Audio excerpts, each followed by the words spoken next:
ஒரே மாசத்துல எம்எல்ஏக்கள் ரிசைன் பண்ணிட்டு தாவேக்காவில் ஜாயின் பண்றாங்களே, அந்த அளவுக்கு அப்படி என்ன ஆஃபர் தாவேக்காவில் கிடைச்சிருக்குன்னு பேசணுமா வேணாமா? முதலமைச்சர் தான் மேடைக்கு மேல கான்பிடண்டா இருங்க சொல்றாரு. அவர் முதல்ல கான்பிடண்டா இருக்காரா? தீர்ந்து போன சக்தி ஒட்டிய திருடர் இவர் எவ்வளவு காஞ்சிபுரத்துக்கே இருப்பார். அமலாக்கத்துறை வழக்கில் இருந்து தப்பிப்பதற்காக போனாங்க. பாஜக காலில் விழுந்து மறைமுக கூட்டணி வச்சிருக்காங்க. குரூப் போட்டோ எடுக்கும்போது முன்வரிசையில் நிறுத்தி வச்சு ஸ்டாலினுக்கு இடம் கொடுத்தாங்க. அதெல்லாம் யார் சொன்னது? இப்போ நீங்கள் என்ன பண்ணிட்டு வந்திருக்கிறீங்க? நான் கேட்கவா? கரூர் சிபிஐ வழக்கில் இருந்து தப்பிக்க தானே நீங்கள் டெல்லிக்கு போனீங்களா? பாஜகவை உறுதியாக விமர்சித்து பேசினா உங்கள் ஆட்சிக்கு ஆபத்து வந்துடுன்னு பேசவே பயப்படுறீங்களா? இந்த கேள்வியெல்லாம் கேட்டு ஒரு முதலமைச்சராக நீங்கள் அரசு கூட்டத்தில் கலந்துக்கிட்டதை உங்களை மாதிரி நான் தரம் தாழ்த்தி விமர்சிக்க விரும்பலை. மாநில உரிமைகள் சார்ந்த உரிமைகள் எதுவாக இருந்தாலும் திராவிட மாடல் அரசு போட்டு தந்த ப்ளூ பிரிண்ட் படிதான் யாராக இருந்தாலும் செயல்பட முடியும். அன்புள்ள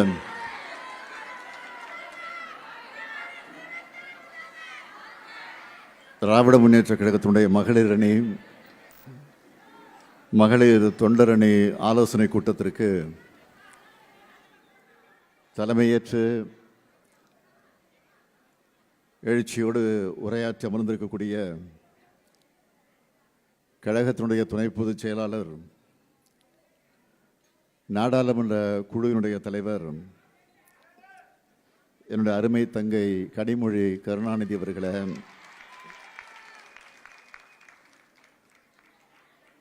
இந்த நிகழ்ச்சிக்கு வருகை தந்து சிறப்பித்துக் கொண்டிருக்கக்கூடிய கழக பொருளாளர், மக்களவை குழுவினுடைய தலைவர்,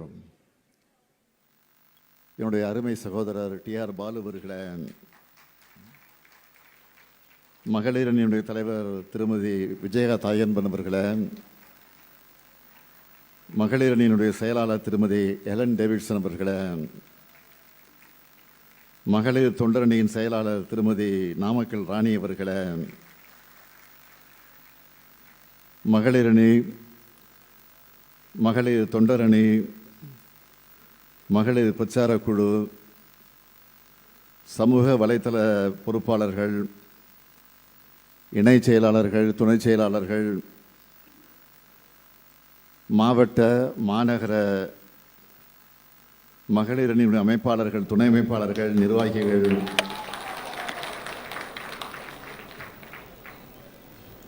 என் உயிரோடு கலந்துள்ள தலைவர் கலைஞர் அவர்களின் உயிரினும் உயிரான உடன்பிறப்புகள் அனைவருக்கும் என்னுடைய அன்பான வணக்கம். மகளிர் அணியின் சார்பில் இந்த எழுச்சி மிகுந்த இந்த கூட்டத்தை மிக சிறப்பாக ஏற்பாடு செய்திருக்கக்கூடிய கழகத்தினுடைய துணை பொதுச் செயலாளர், என்னுடைய அருமை தங்கை கனிமொழி கருணாநிதி அவர்களுக்கும், மகளிர் அணி, மகளிர் தொண்டரணி செயலாளர்களுக்கும் நிர்வாகிகளுக்கும் என்னுடைய பாராட்டுக்களையும் வாழ்த்துக்களையும் நான் தெரிவித்துக் கொள்ள விரும்புகிறேன்.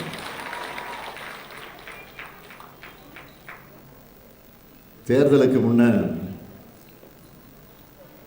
வெல்லும் தமிழ் பெண்கள் மண்டல மாநாடுகள், வீடு வீடாக போய் பிரச்சாரம்,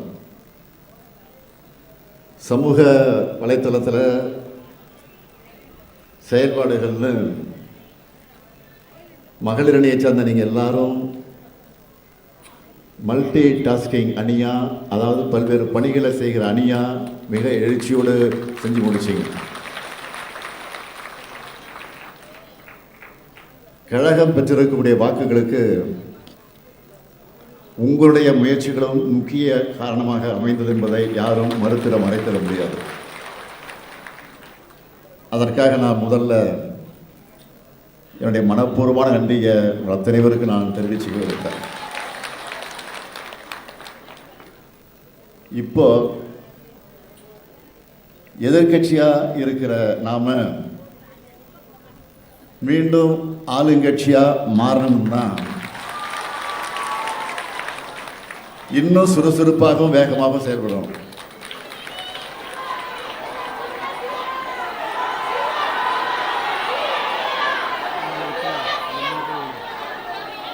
அதுக்கான களமாகத்தான் இந்த கூட்டம் நடந்துகிட்டு இருக்கு. 6 மாசம் கூட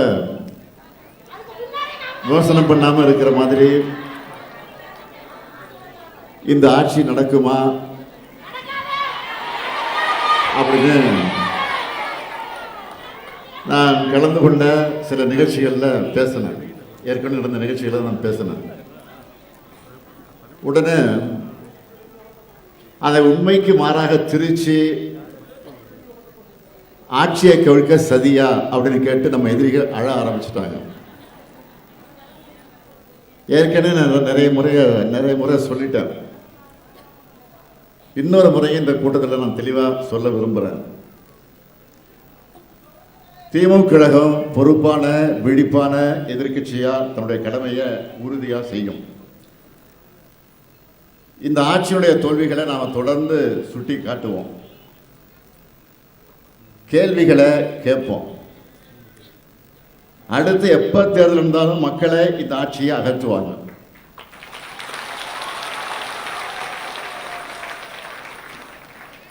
கடந்த 5 ஆண்டு காலம் நடைபெற்ற நம்முடைய திராவிட மாடல் ஆட்சியை மகளிருக்கான ஆட்சி தான் என்பதை பற்றி இங்கே எனக்கு முன்னால் தலைமையேற்று பேசிய சகோதரி கனிமொழி அவர்களும் குறிப்பிட்டு சொன்னார்கள். முதல் கையெழுத்து ஆட்சிக்கு முதல் கையெழுத்தான விடியல் பயணத்தை தொடங்கி கலைஞர் மகளிர் உரிமை திட்டம், புதுமை பெண் திட்டம்னு ஏராளமான புதுமையான திட்டங்களை நாம தான் உருவாக்கணும். அது மக்களுக்கு சரியா சென்றடைதான பார்த்து செஞ்சு கொடுத்தோம். அது மட்டுமல்ல, இப்போ நடந்து முடிந்த தேர்தல் எலெக்ஷன் நேரத்தில் கூட பெண்களுக்காகத்தான் நிறைய வாக்குறுதிகளை நாம் கொடுத்தோம். குறிப்பாக சொல்லணும்னா 8000 ரூபாய் கூப்பன் கொடுக்கிற இல்லத்தரசி திட்டம். அது மட்டுமா, உரிமை தொகை உயர்வுன்னு இப்படி நிறைய இருக்கு. ஆனால் இப்போ மக்கள் என்ன நினைக்கிறாங்கன்னு நீங்கள் சோசியல் மீடியாவில் நிறைய வீடியோக்களை பார்த்துருப்பீங்க. நாள்தோறும் நடைபெறக்கூடிய குற்றச்சம்பவங்கள், சென்னையும் பல ஊர்களையும் இருட்டில் மூழ்கடிக்கக்கூடிய மின்வெட்டு, விவசாயிகளுடைய பயிர்க்கடன் தள்ளுபடின்னு நடந்த நாடகம்னு இப்படி பலதரப்பட்ட மக்களும் ஏண்டா இந்த ஆட்சிக்கு வாக்களிச்சோன்னு கோபமா ஆவேசமா வருந்திக்கிட்டு இருக்கிறாங்க. ஓட்டு போட்டவனு வருத்தப்படுறான், ஓட்டு போடாதவனு வருத்தப்படுறான். அதான் இப்போ இருக்கக்கூடிய நிலை. சாதாரணமாக சொல்கிறாங்க, ஏதோ 2 ஓட்டு போட்டோம், நீங்கள் தான் ஆட்சிக்கு வரும்னு நினச்சோம், இப்படி ஆயிடுச்சு. இப்போ இந்த ஆட்சியில் குற்றங்கள் பெருகிடுச்சு. நியூஸ் சேனலை வச்சால கொடூரமான குற்ற சம்பவங்கள் தான் செய்திகளாக வந்துக்கிட்டு இருக்கு. எனக்கு முன்பு பேசிய தங்கை கனிமொழி சொன்னாங்க, சமீபத்தில் திருவைகுண்டத்தில் ஆளுங்கட்சி சார்ந்த பெண்ணுக்கு அந்த கட்சியினரை பாலியல் தொல்லை கொடுத்துருக்குறாங்க. இது பற்றி 2 அமைச்சர்கிட்ட முறையிட்டும் நீதி கிடைக்கல. நேற்று கூட ஆலந்தூர்லையும் சேலத்திலையும் ஆளுங்கட்சியை சேர்ந்த நபர்களை பாலியல் குற்றங்களில் ஈடுபட்டதாக செய்திகள் வந்துச்சு. தேர்தலுக்கு முன்ன இன்னைக்கு இருக்கக்கூடிய முதலமைச்சர் பேசின எல்லா கூட்டத்திலையும் பெண்கள் பாதுகாப்பு பற்றி தான் தொடர்ந்து பேசினார். இன்னொன்று சொன்னார்,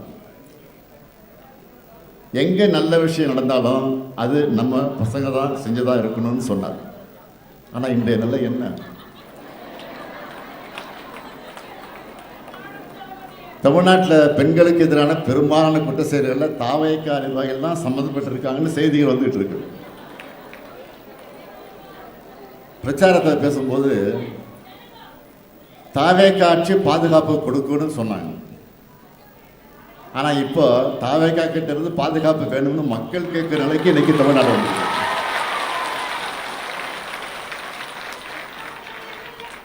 பொதுவாக எல்லாரும் ஷாப்பிங் போனால் என்ன வாங்குவாங்க? ட்ரெஸ் வாங்குவாங்க, வீட்டுக்கு தேவையான பொருட்களை வாங்குவாங்க. ஆனால் இப்போ நம்ம முதலமைச்சர் என்ன செய்கிறார் தெரியுமா? அதிமுக எம்எல்ஏக்கள் ஷாப்பிங் பண்ணிட்டு இருக்கிறாரு.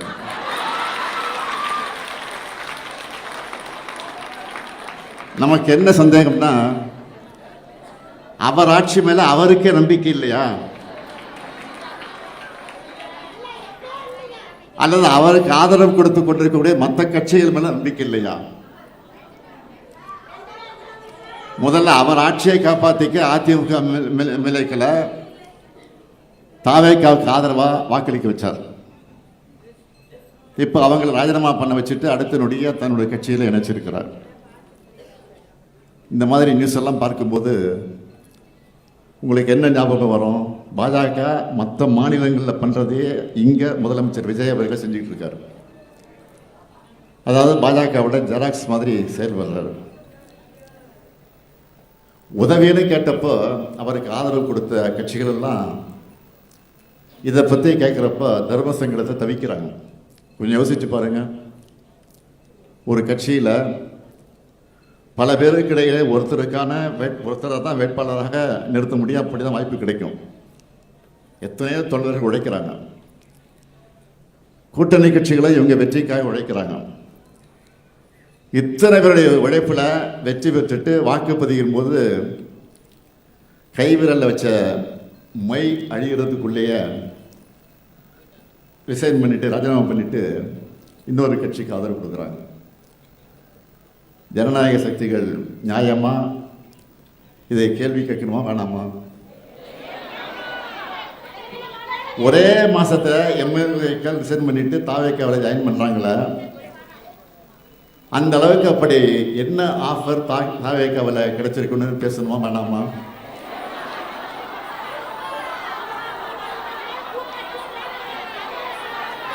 ஜனநாயகத்தை கேலி கூத்தாக்குற அசிங்கமான ஆட்சியா இந்த ஆட்சி இருக்கு. முதலமைச்சர் தான் மேடைக்கு மேடை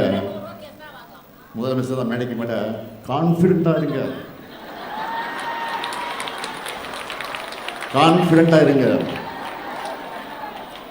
சொல்றாரு. தவிர அவர் முதல்ல கான்ஃபிடண்டா இருக்காரா?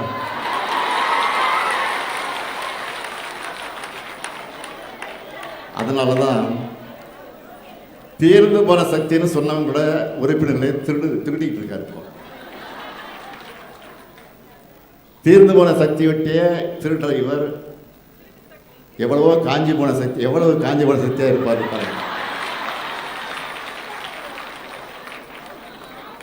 பாலியல் வன்முறைகள், அறிவால் விட்டு பெட்ரோல் குண்டு வச்சு நடக்கிறதெல்லாம் பார்த்து யாராவது விமர்சிக்காமல் இருக்க முடியுமா? வாக்குறுதிகள் நிறைவேற்ற டைம் தரலாம். ஆனால் பொதுமக்களுடைய பாதுகாப்பு பற்றி எப்படி பேசாமல் இருக்க முடியும்? நேற்று முன்தினம் டெல்லியில் பிரதமர் தலைமையில் முதலமைச்சர்கள்லாம் கலந்து கொள்ளக்கூடிய நிதி ஆயோக் கூட்டம்.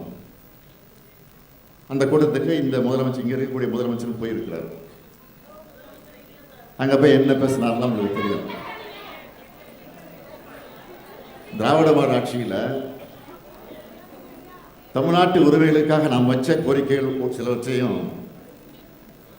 நம்ம ஆட்சியில் செஞ்சிருக்கக்கூடிய சாதனைகளில் சிலவற்றையும் தன்னுடைய உரையில் அவர் பேசியிருக்கிறார். முதலமைச்சராக இருந்த விஜய் பேசியிருக்கிறார்.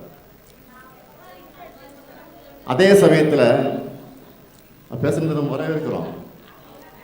அதே சமயத்தில் நான் முதலமைச்சராக இருக்கிறப்ப இதே மாதிரி டெல்லி சென்று பேசினப்போ இப்போ முதலமைச்சராக இருக்க என்னவெல்லாம் பேசினா தெரியுமா? நான் அவருக்கு ஞாபகப்படுத்துகிறேன். அமலாக்கத்துறை வழக்கில் இருந்து தப்பிப்பதற்காக போனாங்க. பாஜக காலில் விழுந்து மறைமுக கூட்டணி வச்சிருக்காங்க. அதனால தான் குரூப் ஃபோட்டோ எடுக்கும்போது முன் வரிசையில் நிற்க வச்சு ஸ்டாலினுக்கு இடம் கொடுத்தாங்க. இதெல்லாம் யார் சொன்னது? அவர் சொன்னது. இப்போ நீங்கள் என்ன பண்ணிட்டு வந்திருக்கிறீங்க? நான் கேட்கவா?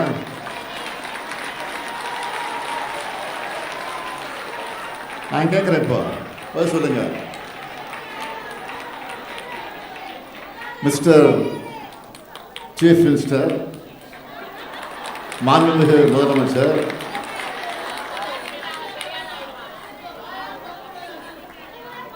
கரூர் சிபிஐ வழக்கிலிருந்து தப்பிக்க தானே நீங்க டெல்லிக்கு போனீங்களா? பாஜகவை உறுதியா விமர்சிச்சு பேசினா உங்க ஆட்சிக்கு ஆபத்து வந்துடுன்னு பேசவே பயப்படுறீங்களா? இந்த கேள்வியெல்லாம் கேட்டு ஒரு முதலமைச்சராக நீங்க அரசு கூட்டத்தில் கலந்துகிட்டத உங்களை மாதிரி நான் தரம் தாழ்த்தி விமர்சிக்க விரும்பல.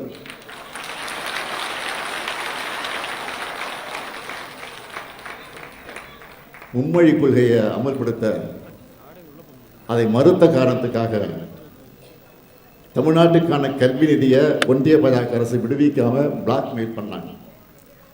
திமுக அரசு அதை எதிர்த்து போராடணும். அதில் கூட இப்போ இருக்கிற முதலமைச்சர் என்ன சொன்னார்? பாஜக அரசை கண்டிக்காம கொடுப்பது அவங்க கடமை, வாங்கிறது இவங்க உரிமை. ஆனால் பாசிசமும் பாயாசமும் எல்கேஜி யூகேஜி பசங்க மாதிரி சண்டை போடுறாங்கன்னு நக்கல் நையாண்டி பண்ணீங்கள. இப்போ நீங்க மட்டும் என்ன பண்ணிட்டு வந்திருக்கீங்க? நிபந்தனைகள் இல்லாம நிதியை கொடுக்கணும்னு தான் நீங்க கேட்டிருக்கீங்க. இப்படித்தான் செய்ய முடியும். ஏன்னா இது சினிமா இல்லை, ஆட்சி நிர்வாகம். மாநில உரிமைகள் சார்ந்த எதுவாக இருந்தாலும், மாநில உரிமைகள் சார்ந்த உரிமைகள் எதுவாக இருந்தாலும் திராவிட மாடல் அரசு போட்டு தந்த ப்ளூ பிரிண்ட் இப்படிதான் யாராக இருந்தாலும் செயல்பட முடியும். சொல்லப்போனா இந்தியாவுடைய 2வது பெரிய பொருளாதாரம் தமிழ்நாடு. பெண்கள் அதிகம் தொழிற்சாலைகளில் பணிபுரியக்கூடிய மாநிலம் தமிழ்நாடு. நம் மாணவர்களுக்கு நீட் விலக்கென திமுக அரசோட பாலிசி நோட் மாதிரி தான் முதலமைச்சருடைய மொத்த பேச்சு இருந்துச்சு. ஈடிச்சாங்க காப்பியாக இருந்தால் நல்லா இருக்காதுன்னு 2030க்குள்ள $1 டிரில்லியன் பொருளாதாரம்னு நான் சொன்னதை மட்டும் 2036க்குள் $1.5 டிரில்லியன் அப்படின்னு கொஞ்சமாக ஏதோ பட்டி பார்ப்பாங்களே காரில் பட்டி பார்க்குற மாதிரி முதலமைச்சர் பேசிட்டு இருக்கிறார். இருந்தாலும் அதுக்காக என்னுடைய வாழ்த்துக்கள். மிஸ்டர் சீஃப் மினிஸ்டர், உங்களுக்கு நன்றி. மாண்புமிகு முதலமைச்சர் அவருக்கு இப்போ வேற ஒன்றும் இல்லை. இப்போ நான் கேட்ட கேள்விகள்லாம் இங்கே வந்திருக்கக்கூடிய மகளிர் அணி உடன்பிறப்புகள் மக்கள் கிட்ட கொண்டு போய் சேர்க்கணும். மக்கள் கிட்ட கொண்டு சேர்க்கணும். நம்மை நம்பி 1,51,00,000 பேர் வாக்களிச்சிருக்கிறாங்க. அவங்களுடைய நம்பிக்கையை காப்பாற்றணும். எனவே விழிப்புணர்வு ஏற்படுத்தினா மட்டும் போதாது. லட்சக்கணக்கான இளம்பெண்களை திமுகவை நோக்கி ஈர்த்து வரணும். அது மாதிரி நம்ம செயல்பாடுகள் இருக்கணும். நம்ம கிட்ட வரலாறு இருக்கு, கொள்கை இருக்கு, சாதனை இருக்கு, எதிர்காலத்துக்கு தேவையான தொலைநோக்கு பார்வை இருக்கு. இது எல்லாத்தையும் அவங்களுக்கு புரிகிற மாதிரி சொல்லுங்க. புரிஞ்சிக்க ஆரம்பித்தா நிச்சயம் அவங்க திமுகவை நோக்கி தான் வருவாங்க. அதுக்கான பொறுப்பும் கடமையும் மகளிர் அணியாக இருக்கக்கூடிய உங்ககிட்ட தான் இருக்குது. நம்முடைய இயக்கம் அறிவு இயக்கம் என்பதை காட்டுங்க. எல்லோரையும் நம்ம நோக்கி, நம்ம இயக்கத்தை நோக்கி அழைச்சிட்டு வாங்க. தலைவர் கலைஞர் தான் சொல்லுவார் அடிக்கடி, கட்சி என்பது தலை, ஆட்சி என்பது கிரீடம். தலை இருந்தால் கிரீடத்தை எப்போ வேணுமாலும் வச்சுக்கலாம். ஆனால் கிரீடத்தை மட்டும் வச்சுக்கிட்டு தலையை தேட முடியாது. இப்போ நாம் தலையை பலப்படுத்துகிற பணிகளை தொடங்கியிருக்கோம். நம்முடைய பலம் நம்முடைய கட்சியுடைய அமைப்பு முறை. அதனால்தான் இந்த கருணாநிதியின் வாழ்க்கையே முடிஞ்சாலும் திமுகவின் வாழ்க்கை முடியாது தலைவர் கலைஞர் சொன்னார். திமுகவின் பயணம் தொடர உங்களுடைய உழைப்பை கொடுங்க கொடுங்க கொடுங்கன்னு இன்னும் சொல்கிறேன். நான் எப்பொழுதும் உங்களுக்கு அண்ணனாக, தம்பியாக, சகோதரனாக, உடன்பிறப்பாக, ஒட்டுமொத்தமாக உங்களை உடன்பிறப்பாக இருப்பேன் என்று உறுதியை சொல்லி, மகளிருக்கான உங்களுக்குரிய அங்கீகாரம் நிச்சயம் கிடைக்கும் என சொல்லி விடைபெறுகிறேன். நன்றி, வணக்கம்.